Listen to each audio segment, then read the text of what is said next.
Nous souhaitons simplement favoriser la sortie de protocole du plus grand nombre d'animaux de laboratoire.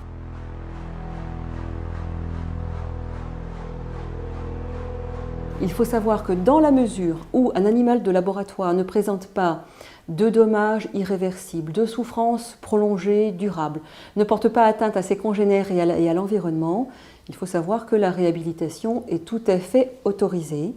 Elle est même d'ailleurs en général dans les protocoles les plus innovants, elle est même prévue et inscrite au protocole qui les prévoit. Donc rien n'y contrevient, mais il règne encore à la date d'aujourd'hui, c'est vrai, un certain flou de pratique.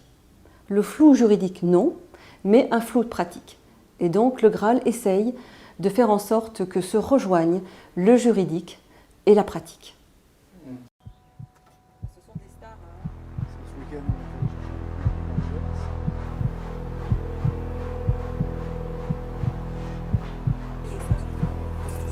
On n'a jamais de soucis avec les Japonais. Non, mais bon, c'est ça. Tu as faim encore?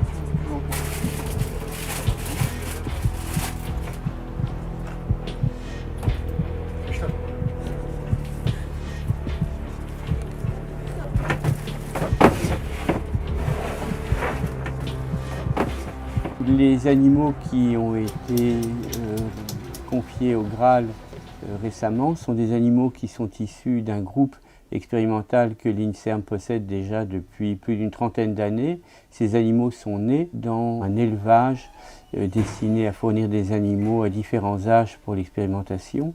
Donc 2 de ces femelles ont servi essentiellement de reproductrices et la 3e était rentrée dans un protocole d'examen d'anomalies du fonctionnement du foie. Les macaques que vous avez vus viennent de l'INSERM, donc elles sont 3, ce sont 3 femelles, et donc elles ont passé la quasi-intégralité de leur vie en cage de laboratoire. La plus âgée a 23 ans, et elles n'ont absolument jamais vu la lumière du jour jusqu'à présent. Donc là, leur réhabilitation est un moment quand même privilégié, très important, et donc elles vont enfin pouvoir profiter d'une vie de primates.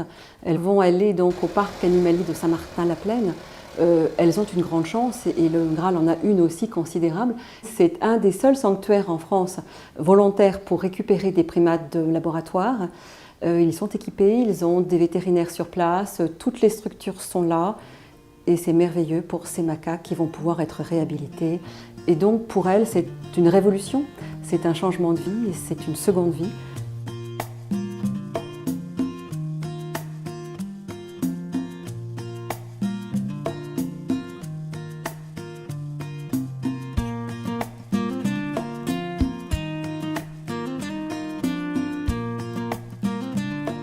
L'association Graal, dont je suis présidente, a donc beaucoup œuvré pour cette réhabilitation.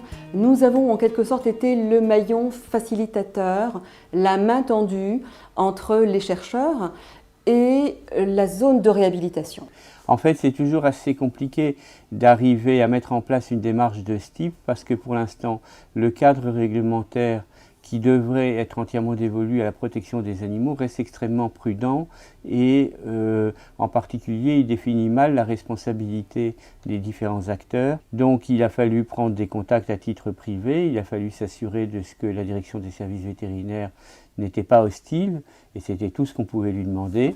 Et il a fallu bien sûr pour nous que nous vérifions, quelle que soit la bonne volonté de nos partenaires du Graal, qu'ils étaient bien dans des conditions qui permettaient d'accueillir correctement ces animaux, de leur offrir un cadre de vie qui leur conviendrait. L'association Graal a mené cette démarche de réhabilitation depuis l'année 2005. Et cela a été à la fois très compliqué et simple. Très compliqué parce qu'il a fallu faire un pont entre le monde scientifique et les associations de défense animale, et ça a certainement été le plus compliqué. Il faut vraiment comprendre que c'est une révolution de culture. Ces deux mondes, les associations de protection animale et les unités de recherche, s'ignoraient superbement, se détestaient même en fait.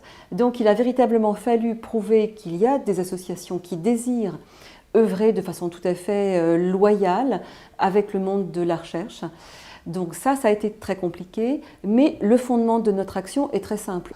c'est vrai que la majorité du corps social, sans applaudir des deux mains, comprend la nécessité d'expérimentation animale. C'est vrai qu'il y a de plus en plus d'associations de protection animale qui comprennent qu'un dialogue intelligent et constructif fait avancer, ce qui n'empêche que derrière tout ça, il y a aussi des associations extrémistes qui sont quelquefois extrêmement violentes, et on a toujours un petit peu l'impression que d'en parler suffit, même si c'est pour une action positive, d'en parler va suffire à réveiller des actes très malveillants. Les scientifiques que j'ai rencontrés ne demandent en général qu'une chose, c'est de travailler avec nous, mais à la date d'aujourd'hui, certains et la plupart n'y pensaient même pas ou pratiquaient la réhabilitation par eux-mêmes, par des canaux internes.